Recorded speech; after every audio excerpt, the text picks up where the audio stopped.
7:24 de la mañana, el Gobierno Nacional ha impulsado esta ley de fortalecimiento de la dolarización precisamente para blindar al Banco Central y darle la autonomía que corresponde.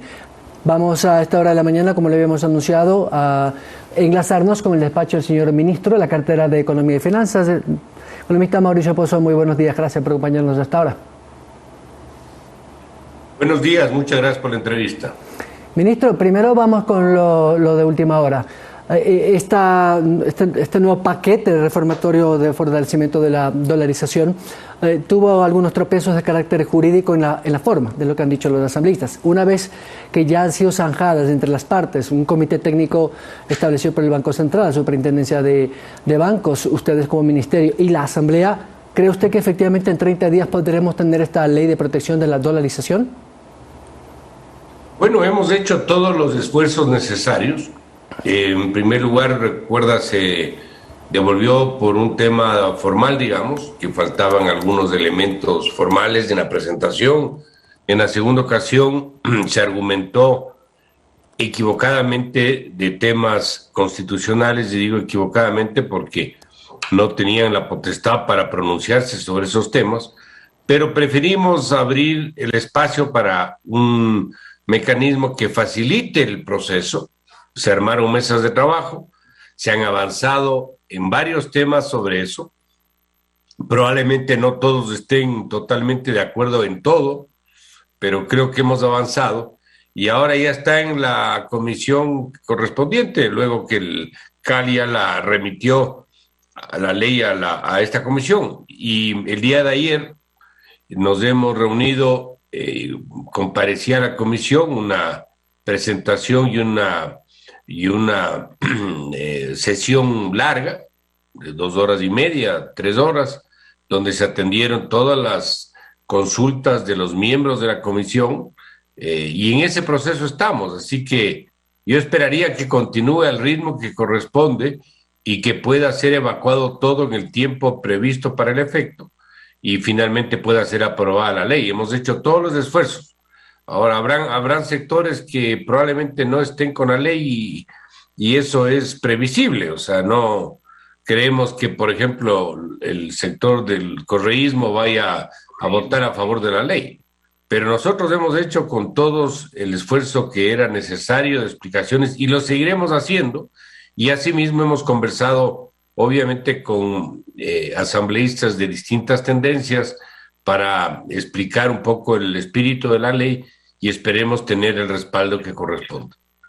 Ministro, usted había hablado de un plan B, o por lo menos una posibilidad en el caso de que no se dé esta aprobación en la Asamblea, y usted había comentado que va a ser informado, difundido a la opinión pública después de la segunda vuelta electoral.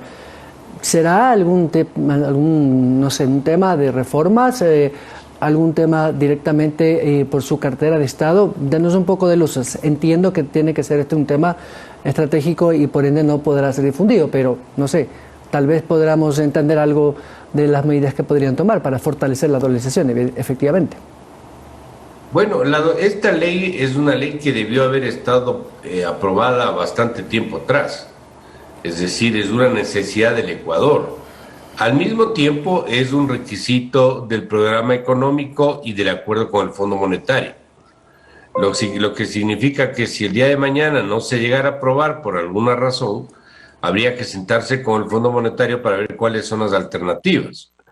De todas maneras, esto coincide con el proceso final del gobierno, la última etapa, donde ya habrá un presidente electo. Entonces, mi razonamiento me dice que el Fondo Monetario probablemente quiera conversar, obviamente, con nosotros, que somos las autoridades de este gobierno que está en sus últimas fechas, pero también querrá conversar con el nuevo gobierno, a ver qué quiere hacer, si quiere mantener el programa, si no quiere mantener el programa. Y sobre esa base, creería yo que tomará la decisión del desembolso. El directorio aprueba el desembolso, pero es sugerencia del equipo técnico, que es el que seguramente, va a querer reunirse. Entonces, después de eso sabremos si se da o no se da el desembolso. A lo que yo me he referido es que como hay un desembolso de 450 millones atado a las metas cuantitativas y a las cualitativas donde está esta ley, probablemente haya la necesidad de barajar alguna otra forma de suplir esos recursos. Si no llegan a entrar por las razones que estoy explicando, habrá que buscar fondos de otra fuente. Y en eso estamos trabajando. No me puedo todavía adelantar porque estamos justo en eso, pero estamos trabajando bajo también un escenario de que estos recursos no lleguen a entrar. Pero más allá de esto, lo de fondo es que se entienda que esta es una ley que necesita el Ecuador. Esta es una ley que fortalece un régimen cambiario que es apoyado por el 95% más de los ecuatorianos. Esto no es a favor o en contra del gobierno, esto es a favor de la dolarización o en contra de la dolarización, y sobre esa base tiene que entenderse cuál va a ser la posición de los señores asambleístas. Ministro, y los ingresos de este primer trimestre del año evidentemente no han sido los mejores. Si comparamos el del 2020, por supuesto, nada que ver.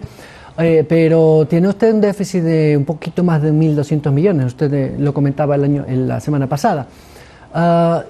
Lo que más ha impactado es una reducción del impuesto de la renta, que a propósito en marzo ahora se cumplía la fecha tope, y además de eso, este anticipo de impuesto de la renta que se hizo el año pasado con ciertas empresas, un grupo especial, contribuyentes especiales evidentemente, más la reducción de los ingresos por el petróleo. ¿Son estos dos rubros los que más ha golpeado la caja fiscal? Bueno, si usted le ve en el periodo, es distinto si lo ve de mes a mes.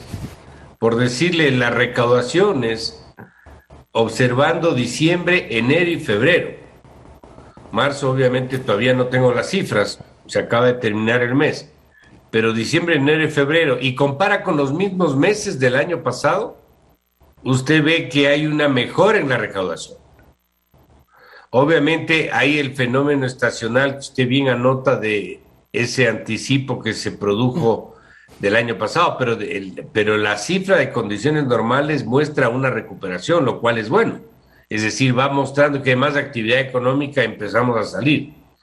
El petróleo en este momento no está en una situación mala. El petróleo se ha recuperado, ha estado en 55, hasta 60, es decir, hay que verle obviamente su promedio en el año completo, pero eso no nos ha complicado tanto. Y este mes de abril, recuerde usted, es un mes de recaudación del impuesto a la renta.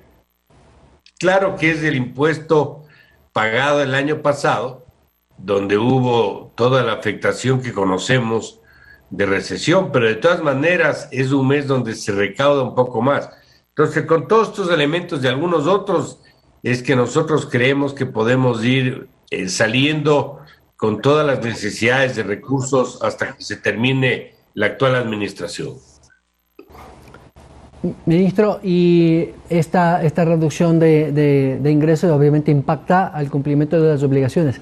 ¿Qué sectores, exceptuando salud, porque entiendo, y usted lo ha dicho y lo ha ratificado varias veces, el sector salud es una prioridad y se está dando todos los recursos que el Ministerio está requiriendo, además de la compra de las vacunas?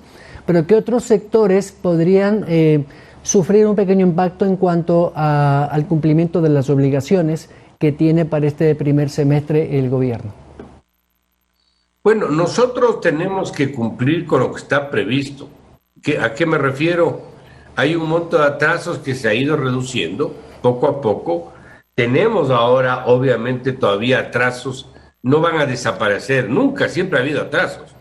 Lo que sucede es que cuando es un monto grande genera otro tipo de estragos en la economía. Pero nosotros tenemos en el programa que ese compromiso tiene que irse resolviendo a lo largo del tiempo, y en esa línea vamos a seguir caminando. Hemos asignado recursos importantes fuera del tema de salud, a educación, hemos asignado recursos importantes a todos los mecanismos de compensación a los sectores vulnerables. Recuerden los bonos que se han anunciado a los desempleados, a los de la primera línea, los $200 que entregamos con la remuneración del mes de marzo, todos los $120 que también se estaban pagando entre febrero y marzo. Es decir, ahí se ha entregado una cifra, yo diría, muy importante, muy significativa, adicional al número de beneficiarios del bono de desarrollo humano. Es decir, ha habido una preocupación por esos sectores. Obviamente pueden haber proyectos que no se consideran prioritarios, donde habrá que tomar una decisión. Es más, ya estamos tomando algunas acciones en eso para dejarle a un lado para poder atender lo fundamental. Y en ese proceso estamos, o sea, este es un esfuerzo de todos los días, pero lo importante es que lo básico, lo fundamental, lo prioritario se atienda y si nos mantengamos en la línea del programa económico. Al punto que el déficit fiscal este año, y ese es el resultado del trabajo que se está haciendo, el déficit fiscal este año estimado es de 3.900 millones. Y el año pasado fue de 7.000 millones. Recordemos que originalmente estaba estimado en 8.700. Todo este esfuerzo es producto del orden fiscal. Todo este esfuerzo es producto de la reducción del gasto público en aquellos temas que no son fundamentales. Le doy 2 o 3 cifras. Nos ahorramos 1.000 millones solo en intereses de la deuda pública, como resultado del proceso de renegociación que se hizo el año pasado. Cerca de 400 de 500 millones en el tema de bienes y servicios. Hemos prohibido consultorías y una serie de gastos que hemos considerado que no son necesarios. Y adicionalmente hemos parado la inercia salarial, que es ese aumento del gasto en salarios que se produce todos los años, porque el grueso de la burocracia sube de categoría todos los años. El maestro que esté en el nivel 14 pasa al nivel 15, los rangos en Fuerzas Armadas, los rangos en Policía Nacional. ¿Cómo hemos hecho eso? No llenando vacantes,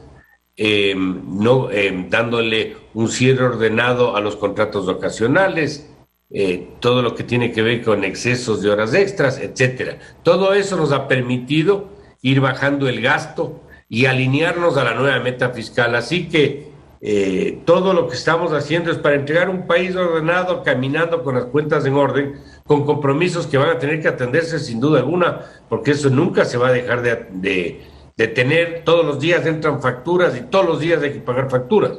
Pero lo de fondo es estos indicadores que muestran que estamos en una ruta de ordenamiento y de disciplina fiscal.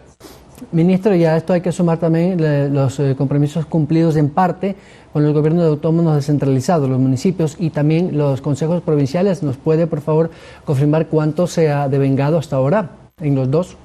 A ver, nosotros pagamos del año pasado el 100% de los recursos establecidos en la ley. Se cerró con un atraso de 203 millones, pero eso se pagó en el mes de enero, es decir, todo el año 2020 está totalmente atendido. Obviamente de acuerdo a las cifras, repito, de la ley, donde hay una fórmula que establece los montos de las transferencias. Los gremios y algunos de sus representantes hablan de un atraso de 1.000 millones. Esos 1.000 millones está incorporando los 300 millones o cerca de que ya se pagaron en enero y lo que habían recibido el año anterior, un año donde no hubo pandemia. La torta se hizo más pequeña y ellos participan de un pedazo de esa torta. Si la torta se hace más pequeña, el pedazo con el que ellos reciben los fondos es menor. Pero de todas maneras, se les ha explicado, y yo insisto en esto, nuestra apertura y disposición para trabajar con ellos un esquema alternativo que esté en una ley para poder asignar de una manera tal vez más justa o más eficiente los recursos. Pero por lo pronto nosotros no hemos podido dar más allá de lo que hemos dado. Y adicionalmente nos hemos comprometido a través de un comunicado de hace pocas semanas a entregar los fondos de aproximadamente 700 millones hasta el mes de mayo, por los distintos conceptos para irnos poniendo al día, porque sí hay unas deudas que tienen que ver con devoluciones de IVA y alguna participación en los proyectos que se llaman FINGAR, pero nos estamos poco a poco igualando y la idea es salir al mes de mayo, donde entregaremos del gobierno, con las cuentas totalmente saneadas. Esa es un poquito la ruta por la que estamos transitando y el compromiso que estamos cumpliendo. Ministro, las obligaciones con el Instituto Ecuatoriano de Seguridad Social, ¿cómo están? Sé que hay un porcentaje histórico, pero hablaba el entonces presidente del directorio del IES, el doctor Guate, que ahora forma parte del gobierno, de que ha habido un compromiso de ambas partes. A este primer bimestre o trimestre del 2021, ¿cuál podría ser la cifra que le queda pendiente al gobierno? O mejor dicho, ¿cuál es lo que ha pagado? Bueno, el año pasado, recuerde usted, se abonó 1.560 millones por el 40% de las pensiones. Esto se cumplió tal como fue ofrecido. Este año estamos discutiendo la estructura de pago, es decir, cómo se les va a entregar, y esto tiene que estarse resolviendo en estos mismos días. Esta semana debe terminar de resolverse ese tema para seguir aportando como se acordó entre el gobierno y la seguridad social. Lo que sí es verdad, y esto es importante señalar, es que esto no arregla el problema en absoluto. El problema de la seguridad social y en el ámbito pensional es un problema mucho más complicado y mucho más profundo, y por esa razón nos hemos preocupado de hacer un trabajo de diagnóstico de cuál es la realidad del sector, y ese trabajo lo vamos a hacer conocer a la ciudadanía una vez que termine este proceso electoral, para que la siguiente administración, el siguiente gobierno pueda tomar las decisiones que correspondan. No hemos querido anunciarlo todavía porque estos temas son sensibles y pudieron haber sido utilizados o pueden ser utilizados para temas electorales o temas políticos, y no queremos que eso ocurra. Estas son decisiones que tienen que adoptarse de la forma más objetiva posible, y ahí vamos a presentar al país cuál es la realidad del sector para que se puedan tomar las mejores decisiones. Ahí está todo lo que significa la ruta de crecimiento de las recaudaciones por aportes versus los gastos y las jubilaciones.